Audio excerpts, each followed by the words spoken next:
ನಮಸ್ಕಾರ ಕರ್ನಾಟಕ, ಎಲ್ರಿಗೂ ಸ್ಪೋರ್ಟ್ಸ್ ಅಡ್ಡ ಯೂಟ್ಯೂಬ್ ಚಾನಲ್ಗೆ ಸ್ವಾಗತ ಸುಸ್ವಾಗತನ ಹೇಳುತ್ತಾ, ಇನ್ನೂ ಯಾರ್ಯಾರು ಮೊದಲ ಬಾರಿ ನನ್ನ ಯೂಟ್ಯೂಬ್ ಚಾನಲ್ ನೋಡ್ತಿದ್ದೀರೋ ಹಾಗೆ ಲೈಕ್ ಆ್ಯಂಡ್ ಸಬ್ಸ್ಕ್ರೈಬ್ ಹಾಗೆ ಪಕ್ಕದಲ್ಲಿ ಕಾಣೋ ಬೆಲ್ ಐಕನನ್ನು ಕ್ಲಿಕ್ ಮಾಡಿ.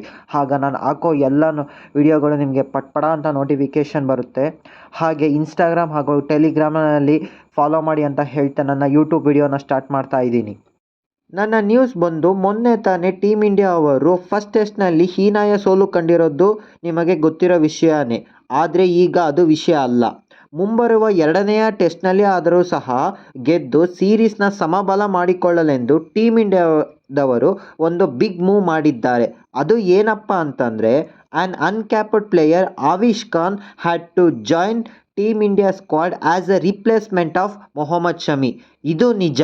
ಮೊನ್ನೆ ತಾನೇ ಸೆಂಚುರಿಯನ್ನಲ್ಲಿ ಹೀನಾಯ ಸೋಲು ಕಂಡ ಟೀಮ್ ಇಂಡಿಯಾ ಈ ಥರದ ಒಂದು ಬಿಗ್ ಮೂವ್ ಮಾಡಿದ್ದಾರೆ.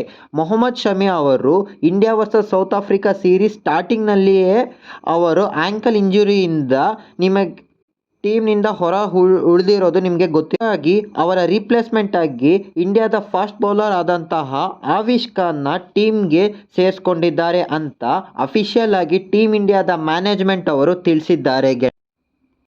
ಆವಿಷ್ ಖಾನ್ ಬಗ್ಗೆ ಡೀಟೇಲ್ಸ್ ನೋಡೋದಾದರೆ, ಈವರೆಗೂ 38 ಫಸ್ಟ್ ಕ್ಲಾಸ್ ಕ್ರಿಕೆಟ್ ಮ್ಯಾಚ್ಗಳಲ್ಲಿ ಅವರು ಆಡಿದ್ದು, ಅದರಲ್ಲಿ ಬರೋಬ್ಬರಿ 149 ವಿಕೆಟ್ ಪಡೆದಿದ್ದಾರೆ ಅಟ್ ಆ್ಯನ್ ಆವ್ರೇಜ್ ಆಫ್ 22.65.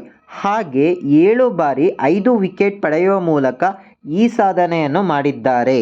ಅದ್ರ ಜೊತೆ ಲಾಸ್ಟ್ ಸೀಸನ್ನ ರಣಜಿ ಟ್ರೋಫಿಯಲ್ಲೂ ಕೂಡ ಲೀಡಿಂಗ್ ವಿಕೆಟ್ ಟೇಕರ್ ಆಗಿದ್ದಾರೆ. ಅದು ಎಷ್ಟಪ್ಪ ಅಂತಂದರೆ ಬರೋಬ್ಬರಿ 38 ವಿಕೆಟ್ಗಳನ್ನು ಪಡೆದಿದ್ದಾರೆ. ಅದು ಕೇವಲ 8 ಮ್ಯಾಚ್ಗಳಲ್ಲಿ ಗೆಳೆಯರೆ. ಸೊ ಇದು ಬಂದು ಇಲ್ಲಿವರೆಗಿನ ನ್ಯೂಸ್ಗಳು. ಮುಂಬರುವ ಎಲ್ಲ ನ್ಯೂಸ್ಗಳ ಅಪ್ಡೇಟ್ಗಳನ್ನು ತರುವವರೆಗೂ ನಮ್ಮ ಚಾನಲನ್ನು ಸಬ್ಸ್ಕ್ರೈಬ್ ಆಗಿ ಹಾಗೂ ಇನ್ಸ್ಟಾಗ್ರಾಮ್ ಆ್ಯಂಡ್ ಟೆಲಿಗ್ರಾಮಲ್ಲಿ ಫಾಲೋ ಮಾಡಿ ಅಂತ ಕೇಳಿಕೊಳ್ಳುತ್ತಾ ಈ ವಿಡಿಯೋವನ್ನು ಇಲ್ಲಿಗೆ ಮುಗಿಸುತ್ತಿದ್ದೇನೆ. ನಮಸ್ಕಾರ ಕರ್ನಾಟಕ.